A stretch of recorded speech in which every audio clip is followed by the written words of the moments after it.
And welcome to BERNAMA today. Joining us, Elaine Abla as well as Jessie Chahel. It's on BNCU. It's all about you. It's a wonderful Wednesday as we go through Hum Day, of course, as usual. Absolutely. We're hitting midweek there, but thanks for joining us right here on BERNAMA News Channel. Of course, you can find us on multi-platforms as well as online, no matter where you are. If you're on the go, then we're on the go with you as well. BERNAMA Web TV, that's of course where you can stream us online, or you can play catch-up on YouTube as well. That's right. And if you're on various other platforms, you can catch us on 631 on Unify TV as well as 121 on My TV. No reason not to be able to catch us on various other platforms. Today, of course, is quite an interesting day. We have quite a lot of things lined up for you today.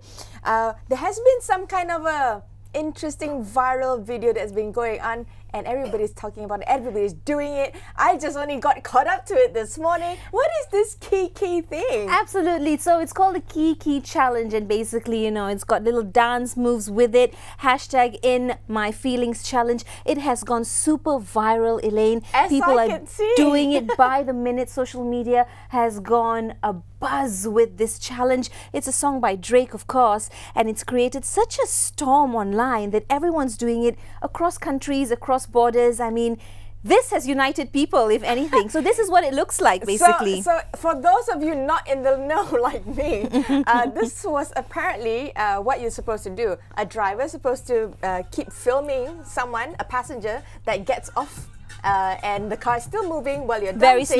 Very slowly. Yeah. But hence, this can cause a bit of a problem if you're doing it on public roads, which apparently people are doing as well. That's right. So yes, it is dangerous because you need to choose a place where, you know, there's no other vehicles around or something. Yes, that's right. So that's perhaps okay, but a lot of people are not being very savvy about how safe they are on the roads. Nonetheless, it is still cool because you showcase your dance moves, and if you do it safely, then hey, I'm all for this Kiki challenge. So we have the police advising Malaysians to stay off the road while they are taking up the Kiki challenge. Not saying don't take up the Kiki challenge, but don't do it on public roads that endanger the safety of yourself as well as the public. That's right. So the challenge was first introduced on Instagram, and of course, you know, for all the challenges, you can go to Instagram to find out and see more. Like I showed Elaine earlier in the morning. What is this Kiki challenge? Apparently, somebody got left by their husbands. That's right. I'm sure you know who we're talking about. Moving on, let's talk about Health Director General Dr. Noor Hisham Abdullah informing authorities have recorded 35,886 cases of HFMD, or the hand, foot and mouth disease. So it's on the rise. That's right. Now, close to 500 premises have been closed, including 200 over childcare centres, kindergartens, several classes from 27 different schools, and also one school each in Penang and Pahang. Now, these numbers are, of course, no joke. They are big numbers. It's alarming. It's increasing. HFMD is a contagious disease. For those who don't know, it's caused by viruses, in particular the Coxsackie A16 and the enterovirus 71, which is spread via, if you're wondering how, contact with saliva, blisters or feces. So if you have any of these, stay quarantined. Don't be in contact with others to spread the disease because it can easily spread. Hygiene is important. Absolutely. Hygiene is of utmost importance. Carry your sanitizer, your hand sanitizer, have a mask on, especially if you think that you may be coming down with something. You don't want to get other people infected as well. Don't put others at risk. That's right. So quickly we move on to the next story. Tabung Harapan is still rising, 161,896,353.60 to be exact. That was at 3 p.m. 24th July yesterday afternoon. It's continuing to snowball and those numbers continue to rise. Of course, if you'd like to contribute or make a donation, you can as well using the rightful Maybank account number. Remember, there are a couple of scams running around. That's the number for you on the screen right there. And a reminder, this is actually going to end by the 31st of August. So if you do want to contribute, this is still the time for you to do it before they close receiving any of these funds.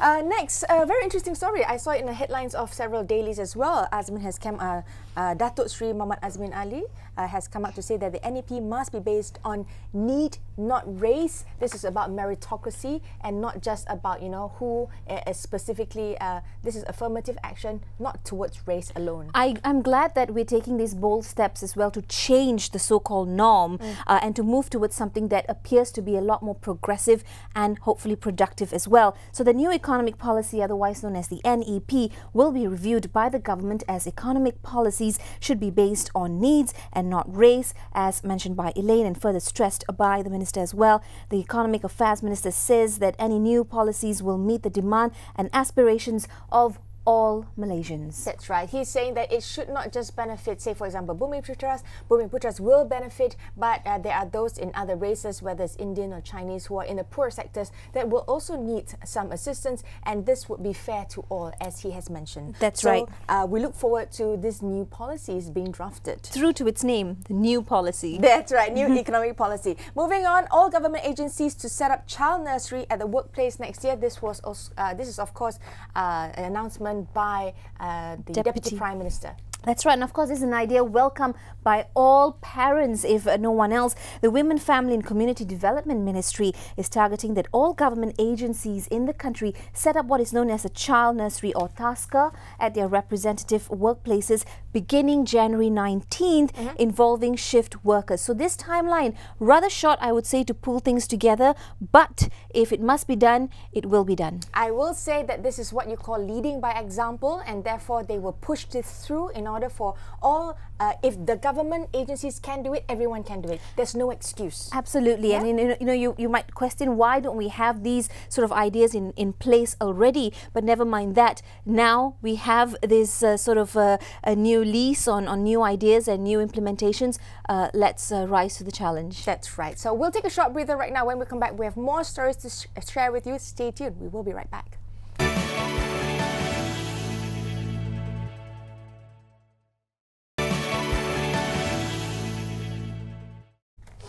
Hi there, thanks for joining us right here on BERNAMA today. Elaine Abdullah, Jessie Shahal, taking you through 25th of July 2018. This is BERNAMA today. Thanks for joining us on this wonderful episode. It is hump day, as they say, or bump day. I don't know. Sometimes I get a little bit... It's just midweek. Yeah, we're trying to get through the rest of the week, and I think a lot of people are doing the Kiki dance in order for them to get through the rest of the week. Kiki challenge. You know what they say? Wednesdays are perhaps the best day in the week if you want to close a business deal, you want to send an important email. Really? Yeah, if you want to speak to a particular client, apparently Wednesday is the best day because you're kind of like looking forward to the weekend, you're getting into that mode, and you've left dreadful all Monday behind. But this is supposed to be where your engines are fully fired up, isn't it? Yeah. In order for you to get everything done. But speaking of which, we in Malaysia apparently have the highest rate of diabetes in Asia. That's not good news. That's right. So we have been holding this record for some time, in fact, around this region. And this, of course, confirmed by the Executive President of the National Institute of Diabetes, Mustafa Embong. He says during the 10th Conference on Complications of Diabetes and Grand Rounds 2018 that took place in KL, he explained as an expert that around 2.5 million adults from the ages of 18 years and over have diabetes in Malaysia. 2.5 million. And apparently almost half of Malaysians with this condition are actually unaware of the condition, he added when referring to this statistic. So 2.5 million are those that are aware. Those who are not aware, that number could potentially be exponentially higher, and most of the time type 2 diabetes does not have any symptoms until complications emerge, such as when you have heart attacks, strokes, kidney failure, blindness and your amputations. So if you are suspecting that something's amiss, do get a checkup. It's just a simple prick, and then you will find out your glucose levels. That's right. And so it is a sort of a silent killer, especially if you're not leading the best of lifestyles as well. So this, of course, goes back to the kind of food we take, the kind of daily activities that we indulge in. Perhaps a good time to rethink if you feel that you're not really, on that right track. There you go. But we move on to the next story, and we'll talk about the Thailand cave boys that were rescued.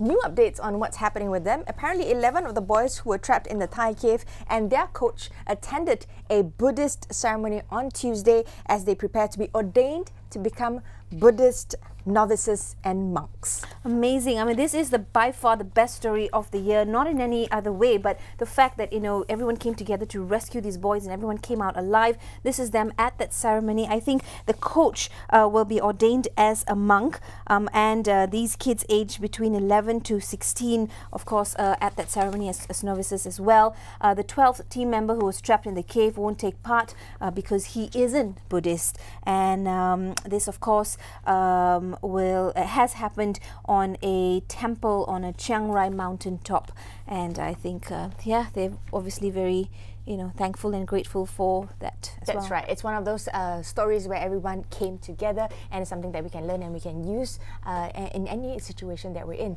But with that story, we end this session. We have, of course, our ex-journalist turned leadership coach, Farida Hamid, joining us to talk about work-life balance. If you're wondering, you know, apparently a lot of people are thinking about work-life balance and maybe not achieving it.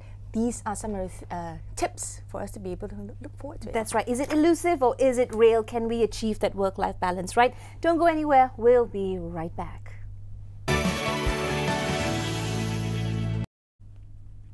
Hello and welcome back on BERNAMA. Today is still with me, Elaine Nobla, and in the studio I'm speaking to Farida Hamid, our leadership coach. Today we are talking about work-life balance. 2 days ago, a new employment trend report came out that showed that 90% of Malaysian workers want the freedom to decide when and how they work. This is of course far higher than the global average of 44%, according to Randstad Malaysia, who conducted this survey in Q1 of 2018, earlier this year. Yet over 60% of those surveyed about this work-life flexibility said they also worry about this flexibility affecting their productivity. So why are employees sending mixed messages? So this is the conversation that we're having today with leadership coach, of course, Farida Hamid, about work-life balance. The question of, is it a myth or is it a magic pill for a more productive workforce? Hi and welcome, Farida. Let's talk about this. Of course, we have our jokes aside in terms of work-life balance. The survey by this recruitment firm, Randstad Malaysia, sounds like Malaysian employees are not sure what they want. But let's start with the big picture first. Is work-life balance actually a myth? Well, it is to me, because I think we've been bandying that word around, that there is some kind of balance, and I think in real life there is no balance. There's only priorities, right? So in different seasons of your life you have different priorities.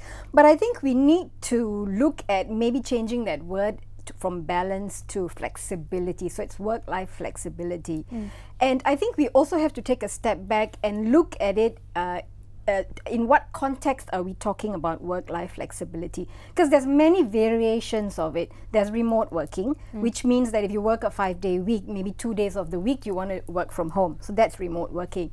Then there is some people who's like, I want to work 4 days a week instead of 5 days a week, right? Yeah. So I have a 3-day, break. Right. And then there's a project work or contract work that people come in because of the gig economy. Now we're moving towards where people don't want to work full time, they more want to work on projects. So I think there's all these variations of what is work-life flexibility. And I think Malaysia, like many countries who are emerging or at least fast-growing economies, are trying to find our way around it. And so that's why I think there is some confusion. I mean, everybody likes the idea of work-life flexibility, but I think there are some real concerns about what that means, both to the company as well as to the individual. That's right. So the survey showed that 9 out of 10 Malaysians want this flexibility, yet 63% feel it will affect their productivity. Now that sounds like, well, of course, we're a bit confused. What do you think it means? Because in essence, we want that flexibility. Like you mentioned, there's so many forms of this work life. Is it remote? Is it lesser days? Is it the ability to control your own time, being part-timers? Yes. But at the same time, people think that they're not going to be as fruitful with this new balance or flexibility. So where is this confusion happening? I'm not sure. And I think you make a very good point. I think we don't know the exact answer to that, but we can make some educated guesses. In all the training and the coaching that I do, I think the biggest part of that confusion comes from a lack of confidence. There is a fear. There is a very real fear with people that they're going to lose their job if they ask for these things. And then on the other side, I think in most companies there is no clear policy. What is their policy about work-life flexibility? Right. When I do all the training and the coaching and I ask the people attending, 99% of them say the companies don't have a clear policy. There's a lot of lip service paid to work-life flexibility because it sounds good, it's good sound bites, for PR reasons, it makes the company sound good. But from what I have gathered, it is the big multinationals who have some kind of policy in place. But don't forget, 97% of companies in Malaysia are SMEs. That's right. They are the backbone of the economy.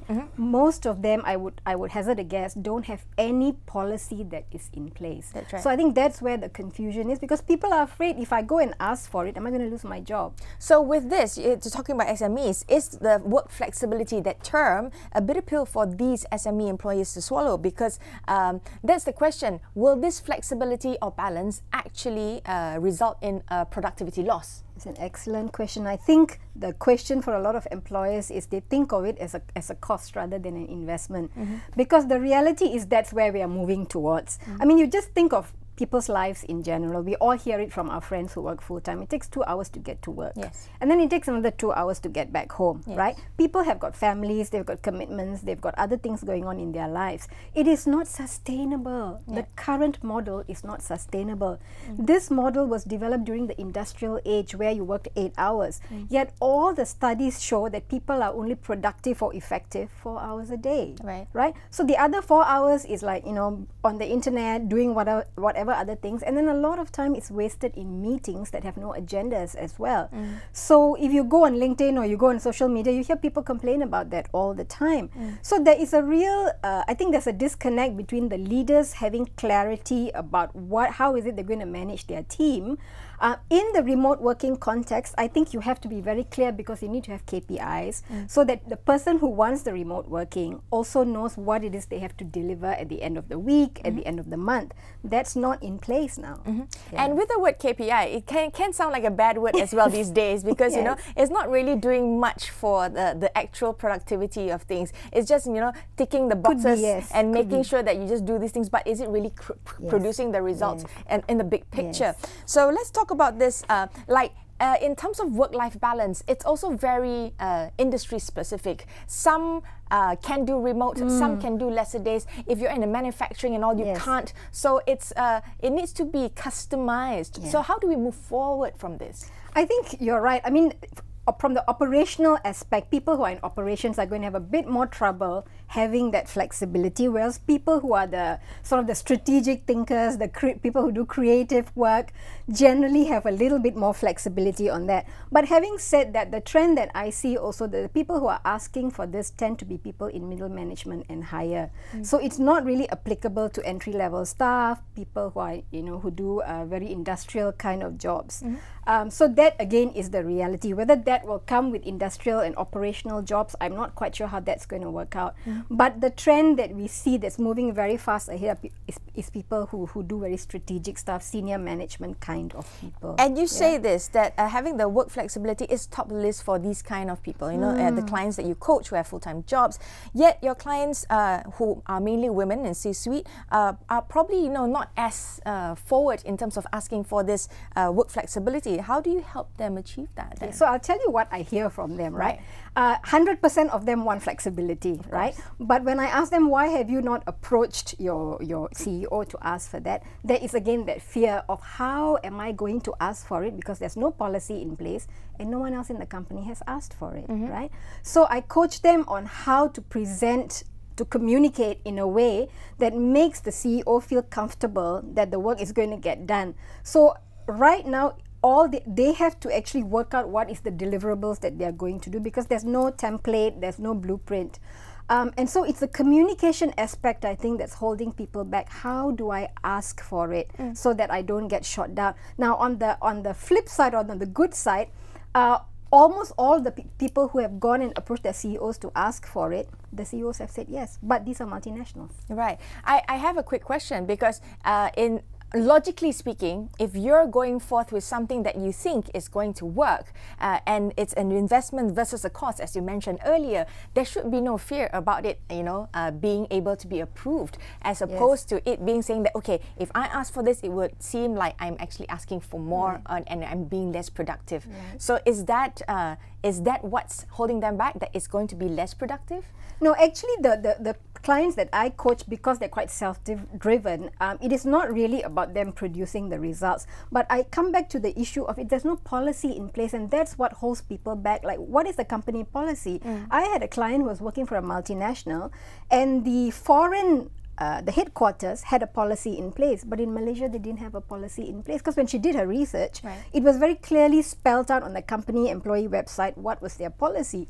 So when she approached me and said, oh, I'm not sure, I said, just use the fact that in the headquarters, they have a policy. Talk to your CEO and say, we have a policy in place. So then the question I have is it the local context? Is it the Malaysian mindset that is preventing us from actually reaching for these kind of things? I think a lot of us talk about wanting that work flexibility because I think we do save time, but then it comes with the discipline that we're expected to have when we're working remotely or we're working less hours but producing more. So is it a Malaysian, are Malaysians holding themselves back? That's well, I can only speak from a Malaysian experience because that is what I know, and I think it is very much a Malaysian mindset.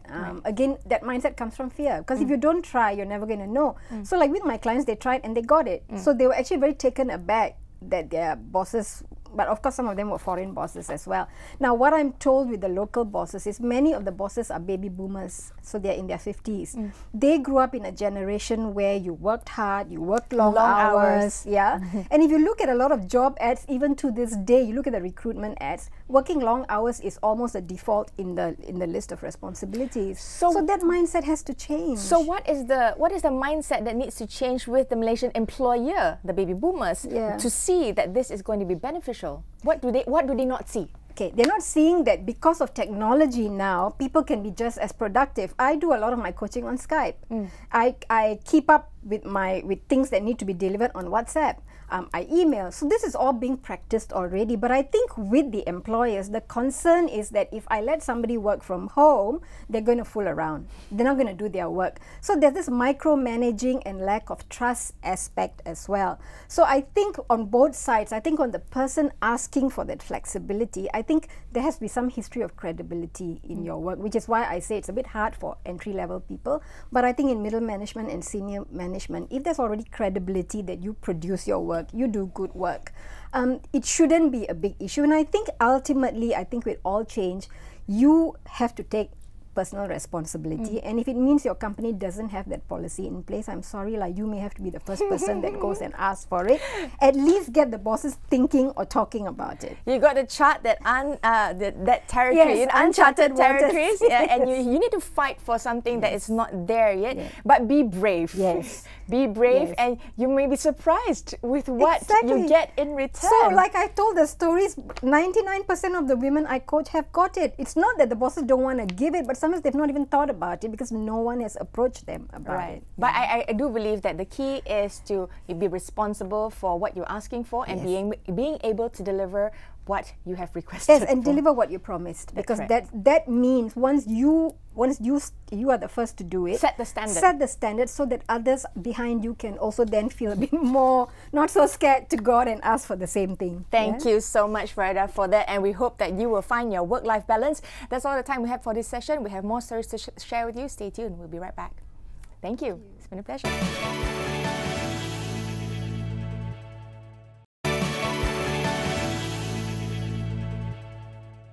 Hi there, thanks for being with us right here on BERNAMA today. In our very exclusive segment today, we speak to veteran Saudi journalist and former editor-at-large, political and media analyst as well, Mr. Khalid Al-Maina. He's here in the studios with us to share his thoughts and views about news at large in the world, as well as what's happening in Saudi. Welcome to the show, sir. How are you today? Thank you. Fine, I'm fine. It's good to have you here, and really like to sit and talk to you and perhaps pick your brains a little bit. You have been in this line of work for a long time, and with so many different high points in your life. What would you say through your experience in in this time right now, how would you explain news reporting, or how would you explain how headlines are created? Is it all fake news, or is what we read really real? Well, I think the coming up of the social media has added a lot of fake news, inaccurate. The print media for a long time held on, but now in certain parts of the print media, people also adopt exaggeration as an ingredient so that they will be able to sell papers and all. But by and large, I think the media is fair. What would you say is perhaps in Asia we see a lot of news reporting, and we see that you know, there's so many different points to discuss, so many different areas to explore as opposed to the West. Do you see an uprising in Asia perhaps in terms of how the media is reporting? Yes, I see more and more involvement among the masses regarding their own fate, the decision-making process, their need to be included in what's happening, and that the only way they could do it is through social media and through Twitter and other mediums of communication. So there has been an uprising, and also to get their viewpoint across to the powers that be.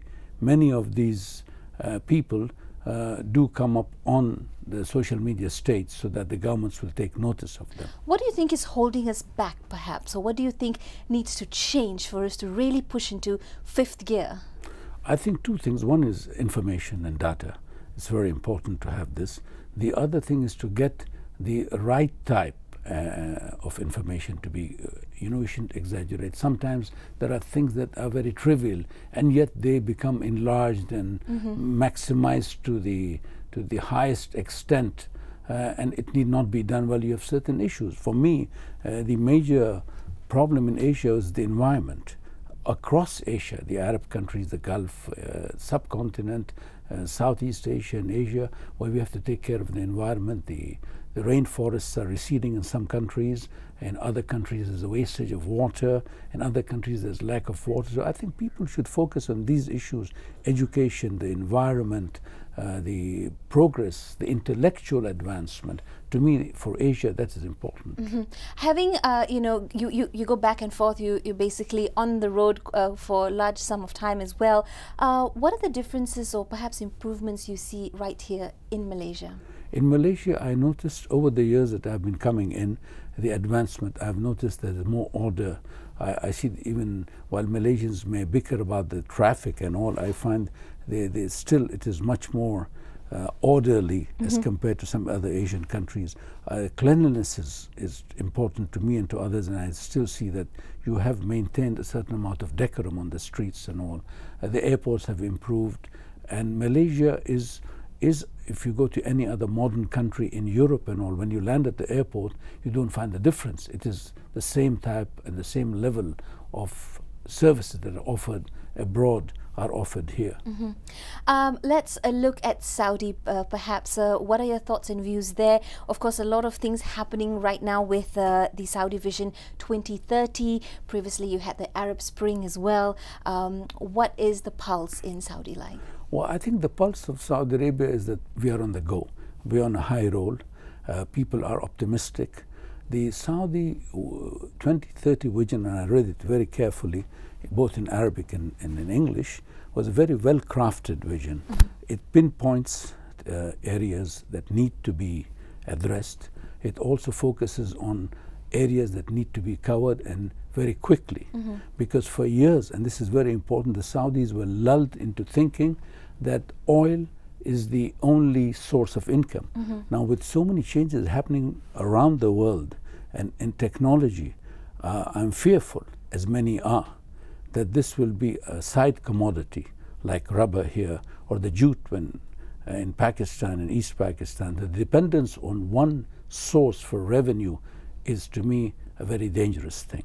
So with the 2030 vision and the new Crown Prince Mohammed bin Salman, who also is known as MBS all over the world, the idea is to diversify a oil-based economy into a non-oil-based economy where revenue will come. So this means you invest in services, you invest in IT, you invest in other goods that are important, that will add a cash flow to the existing economy. In terms of mindset as well, do you think that there is more of an openness now? Of course, we see that Saudi also has now taken on, being at the forefront, lifting the ban on women driving. That's a huge step.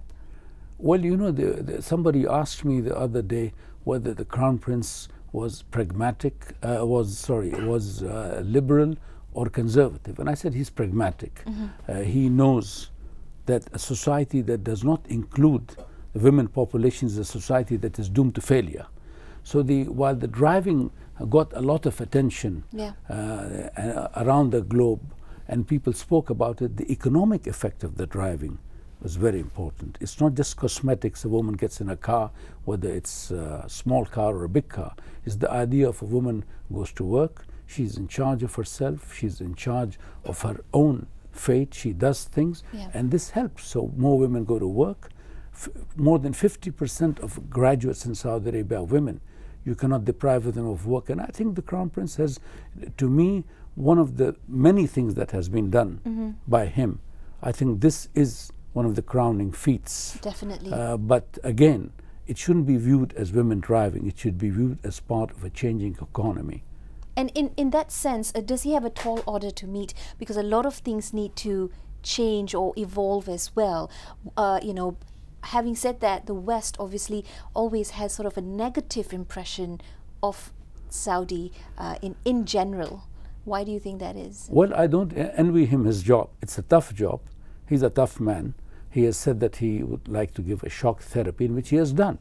The fight against corruption, changing new people, places, and also the focus and the faith in young people. I consider myself a senior citizen, but I also have been carried away by this wave that came in. I was a bit skeptical at first in seeing some of the things, and one has to, as a media person, be analytical. But to my mind, I think the best thing that has happened to Saudi Arabia, and I'm not pandering to anyone, is the Crown Prince. Because you broke that mindset that was there, that we can't do anything, that young people can't do anything. We don't have the ability to run an economy. No, we have the ability to. And what are the sentiments of the youth there in the Arab world? In the Arab world, 93% or more, there was a report, the Arab Youth Report, support the Crown Prince. This is in Saudi Arabia, and they look up to him as a breath of fresh air. I think that would be important to know that, because you see change. They were there, the oligarchs were there, the old people were there, and we are not saying that the old people should be put aside. I don't want to be put aside. I still want to play, and many people like me would like to play a role in the new Saudi Arabia, because we can add experience, we can give some, new, to the new people, some old tips that are relevant today. Right. What is the formula to kind of have the old way of thinking joining the new way of thinking, perhaps then saying the seniors joining hands with the youth towards a more progressive nation or even region? And I think the marriage between the old and the new comes up with a new formula, and this formula will be very good. It sort of accelerates progress. Most of the young Saudis I've met, men and women, truly are not less than any of their peers around the globe. The idea that we read abroad in some of the papers, the negativity that the Saudis are bovine, the Saudis are complacent, the Saudis are lazy, I think it is absolutely nonsense. And I say it because I have young people, I work with young people, and I see that the spirit is there. Everybody is abuzz. That's right. So how do we change that? What would be the best way forward, or the quickest way forward to change that outward view of the Saudis? By allowing more journalists to come, by allowing media people to come, by having a free flow of information, and by having young people come up on TV sets around the globe and say, look, we are people, we are not in any way connected, we are members of society, ordinary people, and we speak about our country. I would suggest to all our friends abroad to look at Saudi Arabia and check on Saudi Arabia through the eyes of Saudi Arabia. Don't look us at some other looking glass and look at us like that. I think we should read about Saudi Arabia from Saudi sources You can check up those sources if you want, because we all have to be analytical and not just base ourselves on 2 or 3 so-called well-established newspapers in America or in England. Do you feel that the Saudi world is insular to a certain extent, where the world sort of revolves only around them, or is it taking a more sort of an external approach? I don't think so. Saudi Arabia has ever been insular. Yes, on domestic issues we were a bit more engrossed in our own affairs, but I think Saudi Arabia, as the having the honor of having the 2 holiest places in Islam, being a member of the Arab world, the founder of the Arab League and the United Nations, by the way, playing a big role. And very few people know that a large chunk of the GDP goes for aid and charity, not only to Muslim countries, it goes around the globe. So we have always been playing that role before.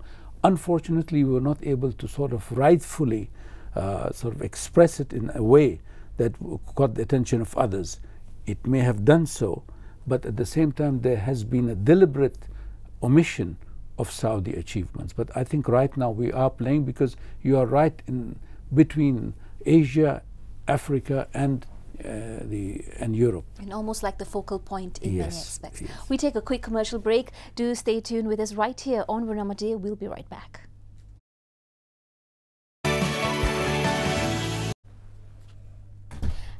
Hi there, welcome back to BERNAMA Today with me, Jessie Chahal, in our exclusive interview speaking to a very special guest, Mr. Khalid Al-Maina. He is political and media analyst with a vast experience and, of course, editor-at-large as well. We've been talking about some of the happenings in the Saudi world versus, news reporting rather on a global scale. Let's go back to the Saudi Vision 2030. This, of course, something that is well thought of, and like you said, it has really hit some really good focus points as well. Let's look at the focus areas and perhaps also in that some challenges that the vision might face.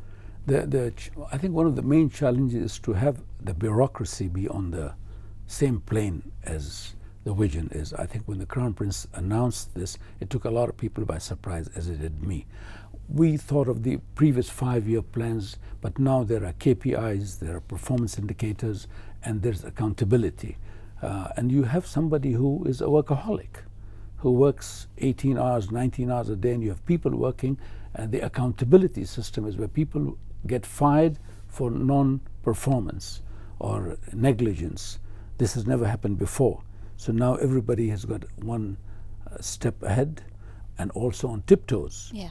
It's important to be seen as part of this big thing. I think if we had not done this Saudi Vision, it would have been a suicide for Saudi Arabia, because the writing was on the wall. Progress, electric cars, the less reliance day by day on fossil oil and all made it imperative, a necessity for survival for this vision. And I think this, to me, is the greatest gift that any leader could give, to change the total mindset, knowing that he doesn't have all the army on his side, and by army I mean the people, the bureaucrats and others, but then it was a do or die situation, and it has been done, and so far things are proving that we will be able to meet the challenges. And so you feel this Vision 2030 has in many other ways saved Saudi from perhaps I mean, let's be very frank, and I say it, and I've been watching what's happening around the globe in the economy. It was a do or die situation, and I think it will inshallah save us. What is Saudi's vision, or rather impression, of what's happened here in Malaysia with the new Malaysian, of course, our Prime Minister, to Dr. Mahathir? Dr. Mahathir has always been a figure that was being followed by, even when he was here the first time, people compared him to so many other prime ministers and presidents around in neighboring countries. I think what he gave, he was the face of Malaysia. He exudes confidence. He comes up with an agenda. He has his own views on things. I had the pleasure to meet him several times, and in every time, I mean, he's a no-nonsense man. So I think that is it, and people have a good view of Malaysia, but the view of Malaysia over the years of the 70s and 80s was a country that was good, a laid-back country, but now you see as Malaysia as a leader in IT, in other things, and exports, and playing a bigger role. Everything is changing, and as I said to you before, the moment you land here, you now feel that Malaysia is not less than any other country that one visits, whether it's Europe or... Saudi and here, what do you see perhaps as some of the things that we totally perhaps see eye to eye on or agree on or have similarities as well? I think the need to progress, the need to diversify, the need to raise the level of citizenship and the standards of living. I think this is very important. We've looked at the good points. Let's talk a little bit, delve into a bit of the sort of a dark area, extremism. Is that something that's still very eminent or kind of brewing in Saudi? Because as you say, the West has a certain outlook on Saudi, but is it really what's the pulse that's going on there? Yes, extremism has been the scourge for the last 30 years. It was the result of many things. A, negligence of young people, the preying on the minds by certain vested interests within and outside the country. Not only Saudi Arabia, the Arab world, the political problems also, where people would use issues and tell people, come to us and extremism will solve your problems. Now, this all was in the past. The idea that the Saudi government deliberately and sort of planned to export extremism over the years is a lie. I will not tell you that there are no extremists within Saudi Arabia. There are people who have extremist views. And one of the things that the Crown Prince did last October was say that I'm going to break their backs. Not in so many words, but this was the issue. There is no place. Now, Saudi Arabia, I mean, as a country, cannot afford to let these people hold sway over us. It hurts the economy, it hurts the image. Above that, it hurts Islam, because, you know, even in the Islamic tenets, I mean, there's no compulsion in religion. To you, yours, and to me, mine. Yes. To things, you know, these are the issues that need to be brought up. So it is up to an educational system that brings out not the liberal, but the correct image. I think the government has clamped down on many preachers who were espousing extremism, and many books have been removed. There has been a purge among these people. But even that, only very recently. Prior to this, it was sort of an open playing field. And my question is, why? Why aren't we a lot more stringent or strict on eradicating these people and this kind of mindset? Because people thought, and of my generation, they thought that these people were just rabble rousers, they will not do anything. But when they started moving towards the road to violence, that sort of was frightening, you know, throwing bombs. I mean, Saudi Arabia is a peaceful country. People would leave their shops open when they go for prayers, and suddenly to have bombs and all these things was very alarming. I'll admit to you that mistakes have been made in the past. Nobody can say, but I don't think so. It was an organized methodology by the government. There were preachers, people didn't pay attention, and we paid a big price for ignoring these warning tales. But now, I mean, government and the people are very clever. Parents are now much more, because the onus on extremism is first the house. When you allow your child to go here and there and listen to people who are useless, this is what happens. But shouldn't media then perhaps play a bigger role in Saudi to be the voice that says, well, this is wrong and it will not be allowed, and, you know, we are going down on this? Shouldn't they play a more forceful role? Yes, I agree. The extremists used media before, the social media and all, the hate cult, as I call them. But now they've all disappeared. And I wish the Crown Prince success, so that he will clamp down more and more on these people who have given us a bad image. You know, it is important that we go back to spirituality rather than this self-appointed religiosity, and become agents of religion on earth. And this is what it has been done by the Crown Prince. Through your years of experience as well, and, you know, having the eye to kind of pick up on some of these certain issues, what do you think should be our focus moving forward, whether it's the Saudi world, the Arab world, Western world, Asia, Malaysia? I think the focus is humanizing the media, trying not to apply the principle of collective guilt on everyone. If somebody commits an act of terrorism, do not apply that principle of collective guilt on all Saudis or all Malaysians or even all Americans or anyone else. People should be judged on their personal level. But to go ahead, I would think that we really have to have an education system that focuses on tolerance and acceptance, not just tolerance. You accept people for what they are. And this is what Saudi Arabia is doing now. Meetings with people, with the heads of other religious faiths, going around attending, coming up with a new message, which was revival of the old message. I think that has done a lot. And full marks to the new team. All right. Let's talk a little bit about the World Cup that's going to be happening soon as well. Of course, recent one just finished, but in the pipeline, what do you think? What are your thoughts on that in terms of it, how Saudi can be part of it or its participation? Well, the Saudis are getting a team. They have been part of 4 World Cups, if I may be right, and I think they're going to prepare. We didn't have a good show in Moscow or in Russia this year, but I think there have been plans to get more. There's a lot of talent. What we need is to fine-tune the administration that administrates sports and all, and they have realized what needs to be done. So should fences be mended? Do you think there needs to be some? I think, yes, I'm all for negotiations, and I think it's important that if Saudi Arabia qualifies for the World Cup, people ask me that question, and I'll go one step.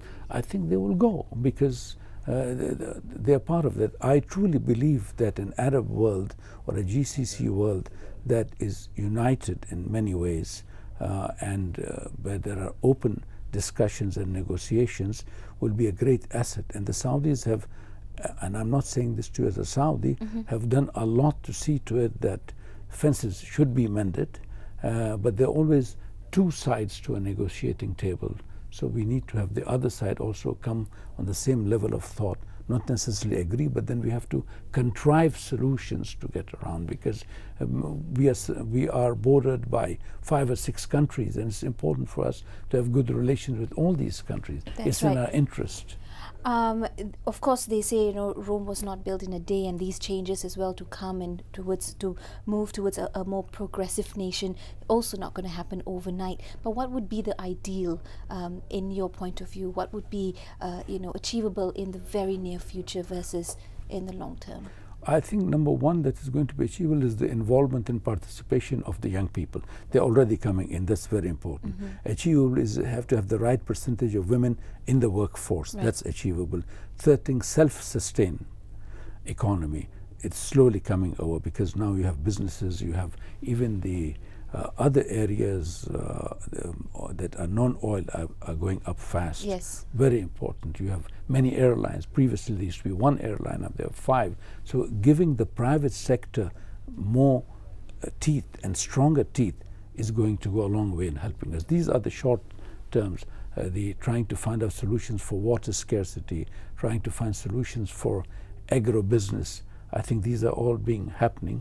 But the thing that is that the young people, you can see literally and without exaggeration, having that gusto, having that feeling is important. And they are the ones that are going to bring about that change. Yes. Mr. Khalid, thank you so much for being in the studios with us. Of course, as usual, we run out of time and we have great conversations. But just like to know, what are your parting thoughts, especially to Malaysians watching nationwide?